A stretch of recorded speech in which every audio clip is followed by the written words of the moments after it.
Hello and welcome. My name is Trent and I'm happy to be back here creating new content after a hiatus of a couple months where I was busy developing and producing a full-length course that I'm going to be releasing on May 2nd, which is 1 week from the making of this video, and I'll be talking more about the course in some future lessons, but just to give you a brief description, the course is called Guitar Synergy and it's really a deep and comprehensive dive into the most fundamental patterns of the guitar. It includes many hours of lessons and practice videos to help you master what I call the big three chord shapes, which are the three most foundational and fundamental chord shapes that can help you decode the neck and serve as a guide for your playing. If you want to receive some more information about that course, head over to my site, practicemakesbettermusic.com when you're done with this video, or you can see a link below this video to sign up for the mailing list. For this video today, I want to talk to you about the learning process and some of the challenges that I have confronted as I've been working to improve over time.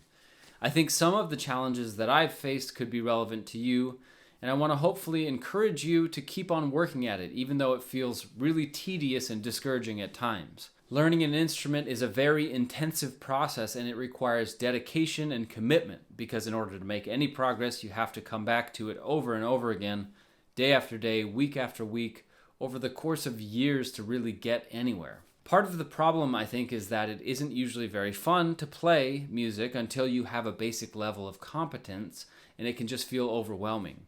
Even when you've obtained a certain level of skill, it can still feel overwhelming because what you know how to do becomes less interesting over time, so you constantly have to keep pushing to keep coming up with new and interesting ways of playing.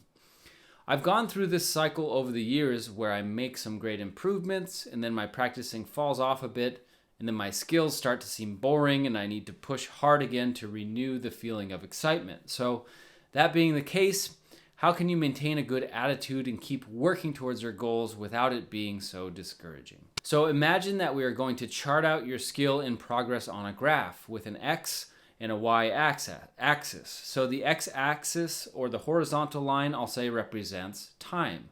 And the y-axis represents the skill level that you or I have. So if we imagine that we can quantify those two things, so we quantify the time we put in and the skill level that we gain, here's what the line would look like for me. Woo. I call this the skill or ability line, and my skill line is a very squiggly line. It's not straight because maybe it would be if I always practiced the exact same amount every day and didn't have a life that ever interfered with my practicing. But I've got a wife, I've got kids, so that is definitely not the case for me.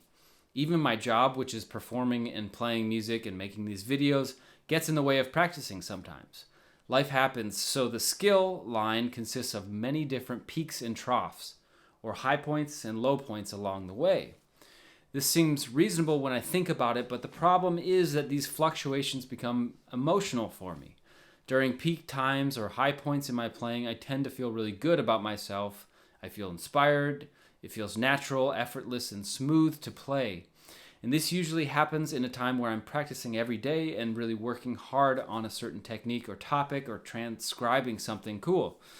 On the other hand, during a trough or a low point in my playing, everything feels forced, difficult, uninspired, feels choppy, and just generally feels like crap.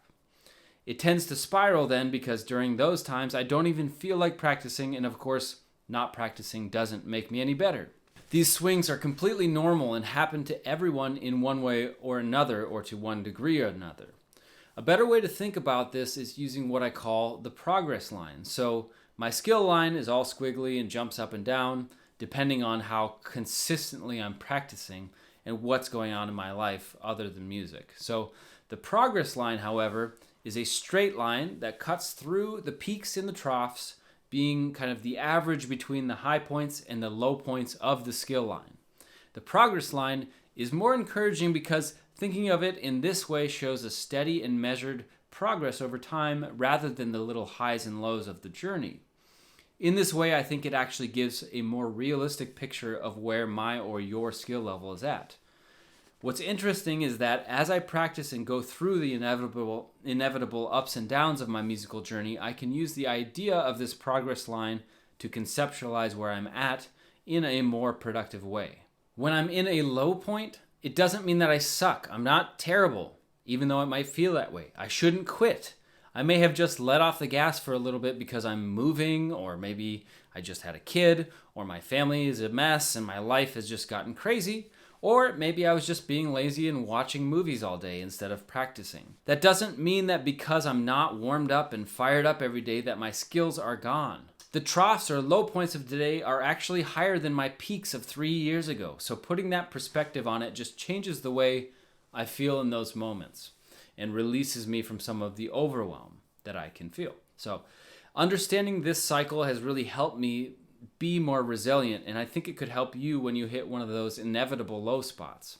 If you can spot this tendency in yourself to be overly critical, you can avoid falling prey to negative thoughts when you're there, and this might help you be encouraged to keep working at it in a more consistent way. Interestingly enough, I think there is also a danger in feeling too good about myself or identifying too much with the high points, because it makes the low points feel even worse, making it feel like I'm moving backwards. So maintaining a more balanced attitude and not really identifying with either the peaks or the troughs, the highs or the lows, can help me and hopefully you feel better about this whole project and the work that we're putting in to become, fluent and capable musicians.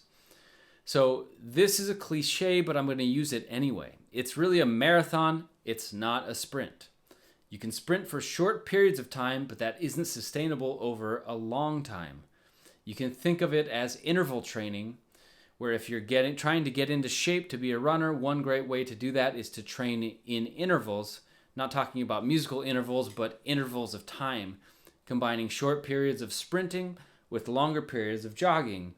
And the sprint could be a metaphor for a period of a couple days or a week where you're practicing more intensely for hours on end, or whatever relative to your skill level and where you're at in your journey.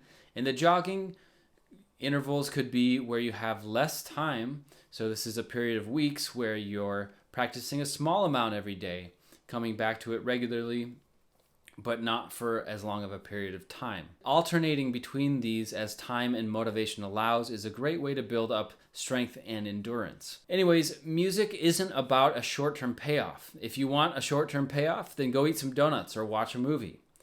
We've got to be in this for the long term, and maintaining a healthy state of mind while you advance through the different stages is crucial.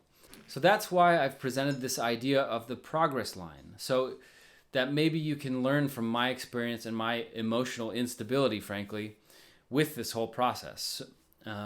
My hope is that you don't have to be depressed when your fingers aren't working properly, but that you also shouldn't give in to feeling amazing when you're playing at your best, because that can set you up for feeling even worse when you hit a low point again. There's joy in the journey here, and that's why I do this, because it brings me a deep sense of satisfaction and joy in being able to express myself and enjoy music at deeper levels, and to share this with you. So I hope this has provided you with some encouragement to keep going and to keep on practicing. If you want to be a professional musician or just be able to enjoy music at home by yourself, it's equally for all of us, and we all need the joy that playing music can bring us and those around us. I'll leave it there for today, but if you haven't yet, please check out my site, practicemakesbettermusic.com, where I've got a free course for those who sign up for my mailing list, and that course looks at pentatonic shapes and how they connect through the neck. So if you need something helpful to practice, go ahead and sign up for my mailing list to get instant access to that course. Also, as I mentioned, I have a full-length course coming out next week as of the making of this video, so if you're on my mailing list, you'll get an email about that, including that discount code that's going to be valid through July 1st of this year. So cheers to you, and I hope you feel encouraged by today's video, and if you did, then please support the channel by subscribing and liking my videos. I'm getting back onto a regular release schedule after completing the production of my course, so keep an eye out for new videos coming, hopefully on a weekly basis. Thanks for watching, and I'll see you in the next video.